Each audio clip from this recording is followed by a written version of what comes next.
Hello everyone, I'm Vin Ebenau at Point Pleasant Beach Town Hall with Mayor Paul Kanitra for the first episode of our Ask the Mayor series here for Townsquare Media Jersey Shore. Similar to our Ask the Chief series, where I speak with the police chief in Monmouth or Ocean Counties to discuss police matters, I'll be speaking with mayors in Monmouth and Ocean Counties to discuss what's going on in their municipalities. And Mayor, thank you for having me here in the borough, and thank you for being the first guest of many. We've got our social distance here. Yes, we do. We've got our social distance here. And we got the seal there, too. Yep. So everything's working out.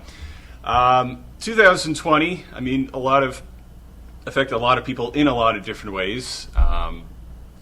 And we could talk about that all day. 2020. We could do like a 3-hour documentary in 2020. Yeah. This has always been a borough. I mean, as somebody who's grown up in Ocean County, I mean, I'm from Toms River, but I've always known Point Pleasant Beaches to be a family-friendly community, somewhere that people are going to the beach, going to Jenkinson's Aquarium or the boardwalk and everything else. There's been a couple incidents this year, noted, and that's certainly gotten state attention and even national attention for people that, I don't want to, just single it out on tourists, but the people who have been arrested and charged in the last couple months alone have been from North Jersey or even Middlesex County, another part of Central Jersey, if you want to call it that, with just basically incidents on the beach and boardwalk that don't portray this borough. Right. I know with what happened June 9th, a couple hundred people gathered on the beach, drinking, urinating in beaches, just throwing trash here, there, and everywhere, like, it was like a landfill on the beach, and they don't live there, so they could just dump it wherever they want.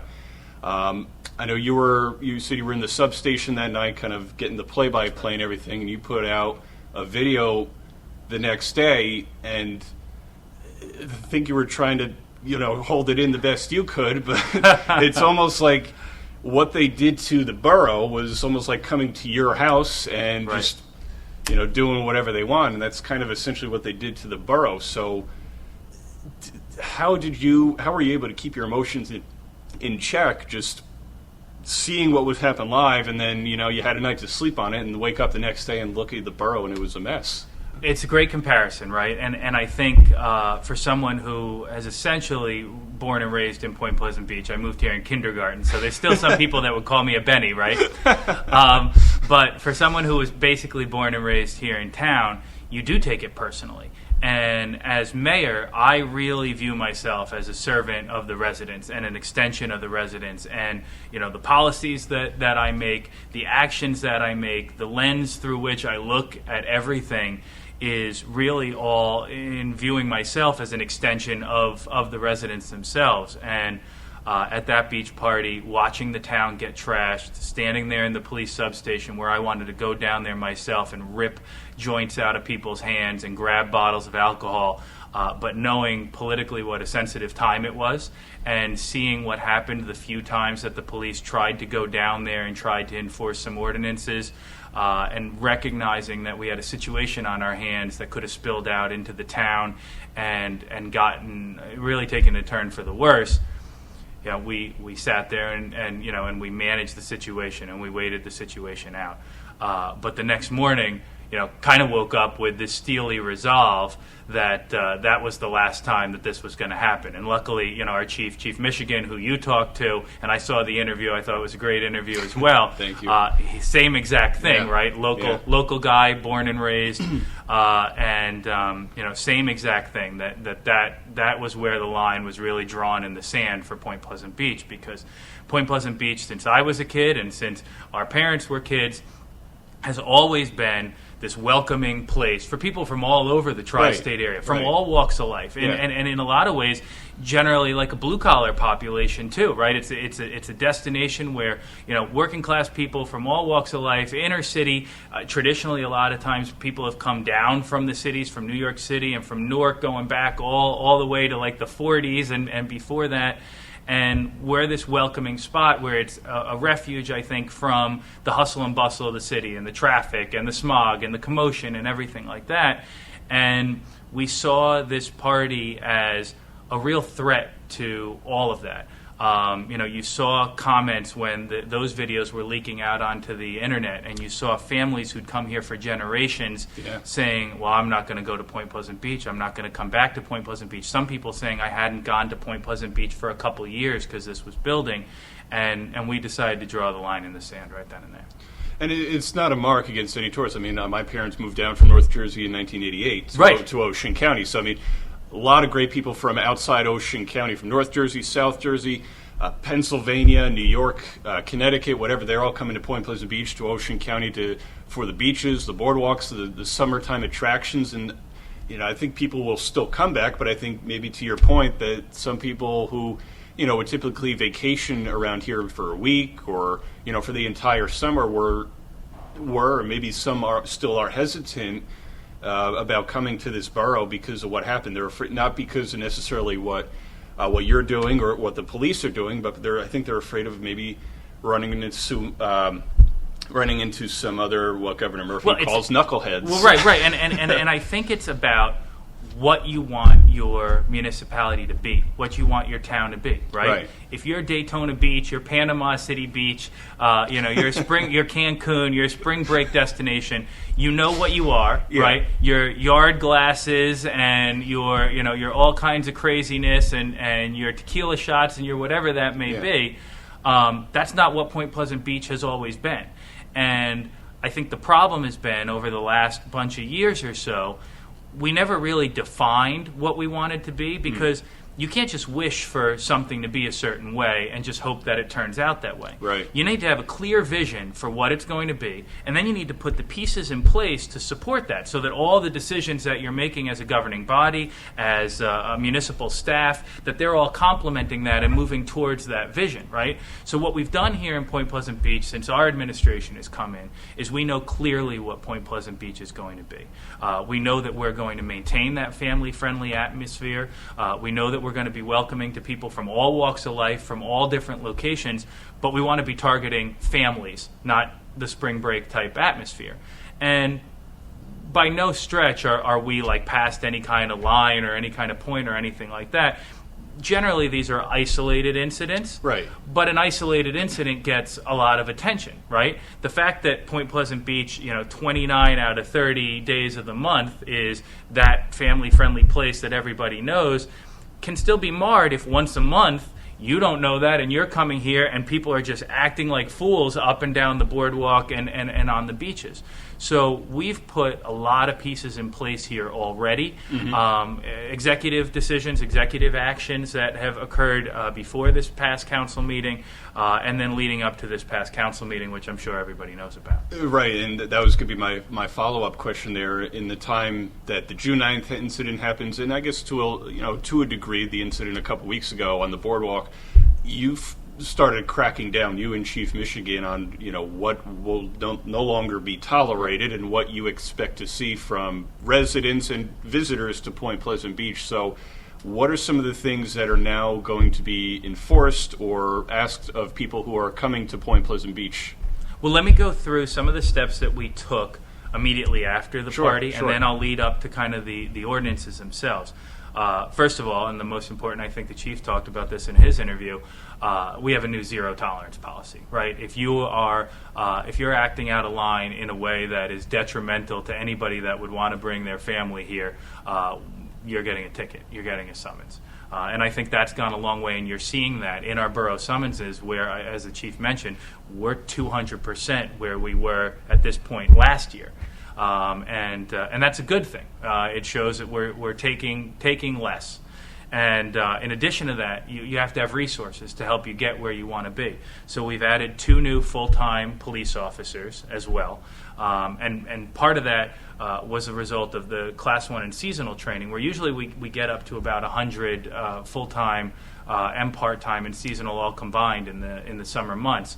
And Ocean County and the state of New Jersey obviously had issues where those trainings got stalled. So our Class 2 officers, we didn't get until late in the season, and then Class 1 training got canceled completely. So we were down about 16 people there.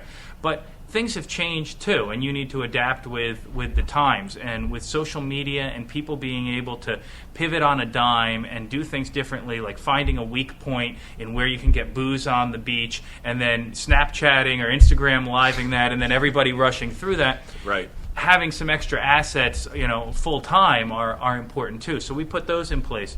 We also brought weekend code enforcement back in Point Pleasant Beach for the first time in a decade.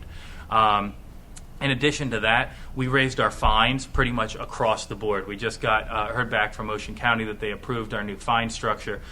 So for the people who are breaking those rules, it's going to hurt even more than it did in previous years. And you always have to find out, well, what's the stick, right? If people are acting inappropriately, how do you educate them properly, right? How do you make it resonate so that either they recognize that next time they come back, here's what the expectations are in Point Pleasant Beach, and here's how you act, and they act differently, or they go, I'm just going to find some place that'll let me get away with it.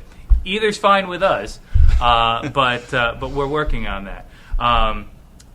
Shore towns up and down the coast of New Jersey and elsewhere are seeing a tremendous amount of litter right now. It is staggering, the amount of litter. People come here, before they drive away, they open their car door up. I've seen it dozens, if not 100 or more times this summer. Just dump it all out. They go on the beach, they have the impromptu beach parties, leave all their crap behind.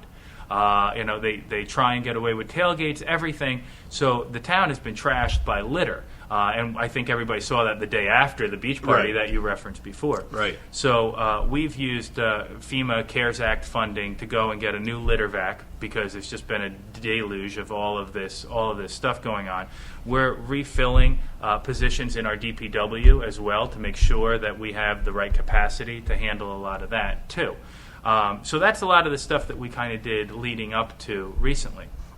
But from a governing standpoint, there's still ordinances that need to go into place to fill some of the gaps that have not been addressed. So that's where we come to present day and what happened this past week here in Point Pleasant Beach, where we looked at the problems that we weren't able to just tackle through administrative action and what do we need to put on the books. So a lot of the booze, a lot of the contraband has been coming in coolers.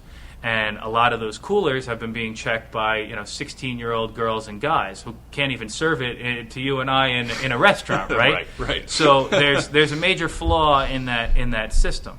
And when you can hide something in a 2, 3, 4 foot, some of these coolers are like this big, right? Yeah. It's impossible for it to expect somebody to root through all the ice and everything and find a bottle. And then tell some big tough guy, hey, you gotta go home. You can't bring this here. And it's a 16-year-old person. So we reduced the size of coolers. Coolers now are 9-quart cooler maximum here in Point Pleasant Beach, 13 inches. Everybody in the party can bring their own cooler, but what it enables us is ease of checking for contraband in there. Right. And we also put a minimum age on the person who's checking the cooler. So you have to be 18 years or older to check a cooler as well in Point Pleasant Beach.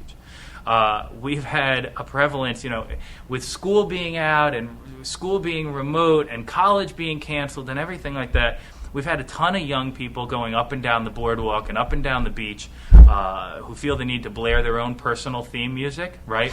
And these little Bluetooth speakers can put out a whole concert, right? Yeah. So we've cracked down on that. And essentially any loud or obnoxious music to others, and that doesn't mean your taste, right? Whether you like rap or country or whether you like polka music, it's fine. We don't care. Right. I just don't want to sit on the beach and have you 6-7 feet away and it being my theme music too. Right. So we've cracked down on that. Some people are going to the beach just to sit there and hear the ocean and everything else. Right. Exactly. People want to come here to relax. They don't want to deal with all that stuff. And again, it goes into this theme of disrespectful behavior. Mm-hmm. The tourists that have been coming and that have been messing things up for everybody else have just been disrespectful. And generally, if you're disrespectful in one area, you're probably disrespectful in a lot of others too. So we're trying to cast a wide net to make sure that we catch those people, that we educate them properly, and then we have the result that you saw there as well. In addition to that, we are closing our beaches down a little earlier. The private beaches had been closing at 9 p.m. And what I think we've been seeing as a result of coronavirus, of COVID-19, is people don't have an outlet. People don't have bars and clubs to go to. People from the cities that might normally come and hang out at rooftop bars or whatever. We're getting a deluge of people here, and they're coming down and they're looking to start their own party. And a lot of that means sneaking onto the beach at night, after hours, after the beach is closed, and then doing all the illegal substances and everything associated with that, and then leaving the garbage behind. So we also added a beach buggy patrol going up and down the shoreline pretty much all day, and then going late into the night too to catch that. And by closing down the beaches early, we'll be able to mitigate that even more, because we're seeing it along the private beaches and we're seeing it along the public beaches, and we wanted to make it fair and enforce it evenly so that we're not just pushing the crowd to one beach or another. So the ordinances that we passed are for public and private beaches, closing it down at 7 o'clock. If you and your significant other want to go for a walk along the lateral shoreline, you're definitely allowed to do that. If you want to go surfing, if you want to go fishing, you're allowed to do all those sorts of things. We just don't want you congregating on the beach, which is generally the nexus of where these parties start, after a reasonable hour, and that's how we got to where we are. And then, in addition, the final component of the ordinances that we passed really focused on beach operators. And when you get into beach operators, especially with private beaches and things along those lines, generally you're at the whims of what's going on there. And as we've seen TikTok video after TikTok video, and Instagram Live after Instagram Live, and Facebook feed after that, of people just sitting right on the beach, just drinking bottles of whatever, just blatantly and out in the open, we needed to do something about that as well, because we don't control the access points, right? So I think making sure that the beach operators have a little skin in the game and tying them to the possibility of fines if that situation becomes rampant, I think is only fair. And the bottom line is we're going to get control over the situation here in Point Pleasant Beach. We have the resolve to do whatever we need. It's been neglected for some years, so it's not going to happen overnight. But I figure in about a year and a half or so, when we get that reputation as a place that you're coming with your family, you're coming with your kids, you're going on the rides, you're enjoying yourself, you're relaxing, go to the bars and clubs and have fun there and everything. But when you come out, respect the town too, right? And it may take us a year, even 2 years, to get that reputation. But it's the whole reason I ran for office. I have the appetite to do whatever is necessary to get us there, and that's where we're going to be. I know that was something I think you mentioned to me certainly pre-COVID. I think beginning of January or even at the end of last year, about what you want to do to make sure that this was a family-friendly town, that it stayed that way, that you continue to build on that. So, we talked about the couple incidents that mar it, because it almost comes up as TikTok, Instagram is this must-watch TV on social media, is that people just love to see it, and oh, hey, did you see this? But I mean, there's a lot of good that happens in Point Pleasant Beach. There has been, and there certainly is now. So, what are some of the goals that you have for the borough, not just for 2020, but for the years to come, as to the kind of town you want this to be, not just for the summer, either for tourists coming, but year-round for people in Point Pleasant Beach, and for the rest of Ocean County, for people who are coming here for various things, maybe even in the winter. The aquarium is still open year-round. So what are some of the things that you want to do in Point Pleasant Beach? So I'm glad you asked that question, because our plan for the town is a holistic one. It's a whole town approach. After Hurricane Sandy, you saw a lot of the ranch houses that, like, the little old ladies were living in by themselves, that got destroyed. They got torn down. And you had a lot of part-time and vacation homes that came in and replaced those, right? So our year-round population has really plummeted in a lot of ways, gone down almost 1,000, I think, and we're only at about 4,500 over the last 10 years or so, from what I can garner from census data. So we want to make sure that we're turning Point Pleasant Beach back into a vibrant year-round community. And we have a real opportunity here coming out of coronavirus, because first of all, not to get too high level or anything like that, but the need for commercial real estate in terms of big skyscrapers is going to plummet. Everybody's proved that they can do their job remotely right now, and that companies are still functioning and running fine. A lot of companies, their bottom line is down, so they're going to be looking to cut costs. When they cut those costs, well, we don't need the real estate anymore. So I think, that's going to combine with, okay, well, you guys are able to work remotely now, and people are going to have flexibility to live further away from cities and centers of commerce than they did in the past. And Point Pleasant Beach, with no traffic, is an hour plus drive from New York City, an hour plus drive from Philadelphia. You take the train, it can take you an hour and a half, 2 hours. But that changes a lot of things too. If you're only having to go into the office 1 day a week or 2 days a week or something like that. So what we really want to do is we want to attract full-time families to come back here and live and work in Point Pleasant Beach. And how do you do that, right? Again, you just don't want to wish it and just say, here's what we want. Right. You have to have a plan. Yeah. And everything about what we're doing is fact-oriented and plan-oriented. And, what makes people want to be in a location full-time and year-round? Well, it has to have year-round vibrancy, right? And we have a huge underutilized asset here in Point Pleasant Beach in our historic downtown. Again, hasn't had a plan for quite a number of years, hasn't had a vision, hasn't had a clear idea of how buildings need to look, feel, how the experience is going to be for people that come here. We're changing all of that. We're bringing in business and economic development expertise. We've brought in a planner who is the president of the National Planning Association and has a real vision for this.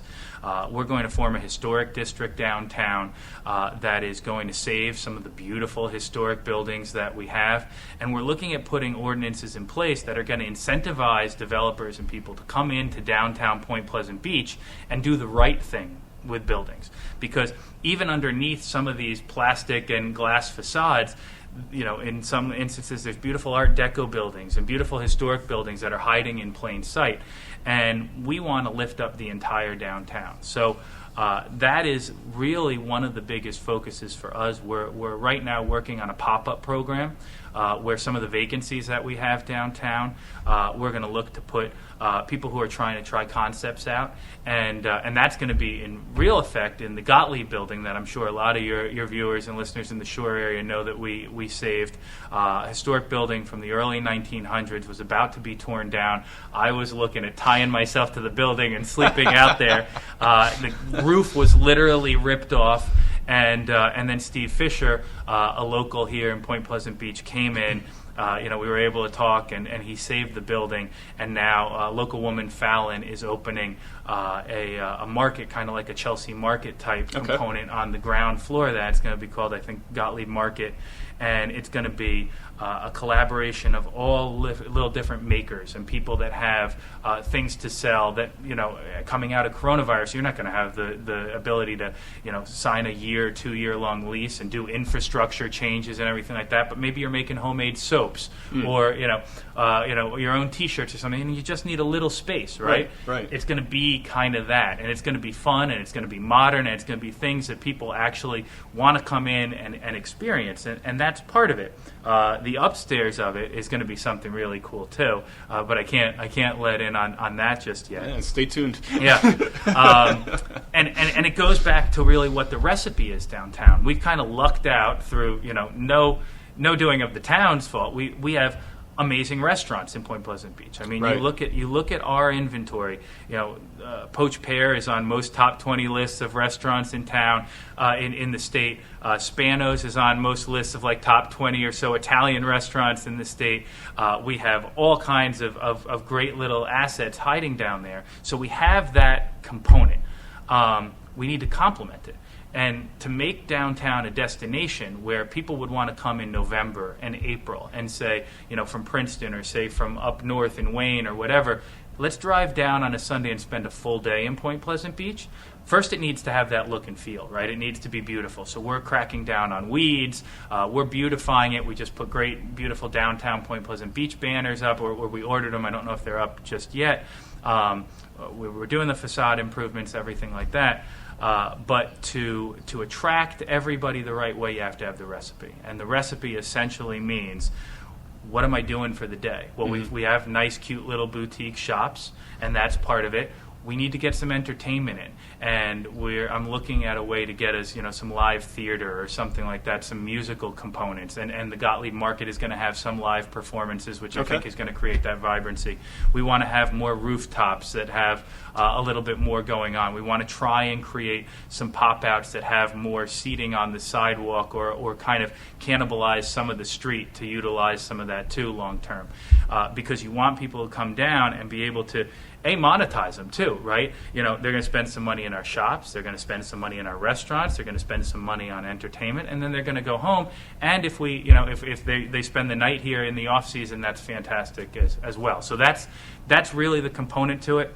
Another thing that we're not super close to announcing yet, probably in the next couple months or so, we're working on Channel Drive. Okay. And Channel Drive is another incredible asset that has been underutilized for years, right? It is literally that maritime, nautical, fishing component that people think of seaside communities that's been underutilized.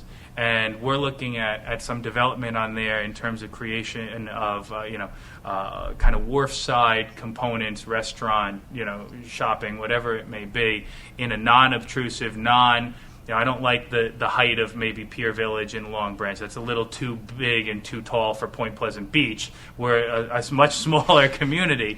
But in something that's palatable and kind of in a high-end manner, and that's going to attract people there. So there's a lot to come on that front, too. As we wrap up here, for you, there's certainly been some challenges in your first term as mayor, the last 4 months alone. But what are some of the things that you've enjoyed pre-COVID or even during COVID about just kind of coming to work every day, being the mayor of Point Pleasant Beach? Wow. Well, right. This is not exactly how I envisioned it was going to be. Everybody's like, all right, well, I'm going to be mayor of my hometown, and you have an idea. Right. And then you get in, and you're a couple months in, and you're starting to put all the pieces in place for your vision, and then a global pandemic hits. And then the ramifications of the global pandemic in terms of, I didn't think I was going to be the mayor to shut down the beaches and boardwalk and keep them shut down, right? That wasn't what I really envisioned. Right. But, I'm really proud of the fact that this administration has kept our residents and our visitors safe. I go to bed, I look in the mirror, and I feel good about that. That we did what was necessary early on. That we were the first one to shut our boardwalk down, and we were the last one to open it up. Yeah. And I feel good about that. There were hard decisions that needed to be made, but my community, or a reflection of your community, right? It's over 50% senior citizens, and that in and of itself with COVID is immunocompromised. But I love the fact, being mayor, and the greatest thing about being mayor, especially if you're a hometown guy, kind of born and raised, is the things that you would do naturally. Now you get to do them in a way where they're even more enjoyable, right? Mm-hmm. And I always was going to the basketball games anyway, and the football games anyway, and the town bonfire and the tree lighting ceremony. It's just now, I get to light the bonfire, and I get to put the plug in for the Christmas tree, and that's. We're still illuminated. A couple of lights. We're going to march on. We're also very, very green and environmentally friendly here in Town Hall. We've gotten some grants for that kind of stuff, and this is part of that component. But yeah, that's really the greatest part about it. Oh, there we go. Now we're really. I'm gonna go put it on, and then I'm gonna come right back. And what are you? Stay tuned, folks. There we go. And as a wise man once said, let there be light. There was no break in the action. We were talking perfectly until this happened, and now I think everybody's going to love that. It's a 2020 anyway, kind of moment. Yeah, of course. So that's it. It's so great to be able to do those sorts of things. It's sad that some of the other components have been canceled because of coronavirus. Right. And we haven't had our summer concert series. We're assessing what we're going to do with that in August. We had to move our offshore boat race, which I think we're still going to be able to pull off because most of that's outside and spread out. But it is sad that some of our Memorial Day bike parade, the kids fix up their bikes and everybody rides down, and the mayor's kind of at the front, and the kids are all around, and it's just Americana, just dripping Americana, right? Yeah. And we had to cancel that. So, there's plenty to look forward to as we kind of come out of this, I think. Mayor, thanks for taking out some time to discuss the ups and downs of your term so far, and certainly of 2020. So, I mean, there'll be a book to write on this year alone for a lot of different people. Totally. But, I mean, thanks for sharing as well the good things that are happening in Point Pleasant Beach and what we could be looking forward to in the months and years to come. I appreciate it tremendously, Vin. And next time we sit down and talk, hopefully my Corona hair will be a little bit shorter because it has grown leaps and bounds in about 6 months and not going in and getting a cut. But this is a great thing. So thanks, and I'm looking forward to seeing the other ones with the other mayors too. Appreciate it. Thanks again. That's Point Pleasant Beach Mayor Paul Kanitra. I'm Vin Ebenau. Make sure you download our app for our Townsquare Media Jersey Shore stations: 92.7 WOBM, 94.3 The Point, 105.7 The Hawk, and Beach Radio 1160 and 1310 AM. Well, this is the first episode of our Ask the Mayor digital series. Stay tuned for the next announcement on our Facebook page, our YouTube channel, and on our free mobile app. We'll see you all next time. Bye, guys.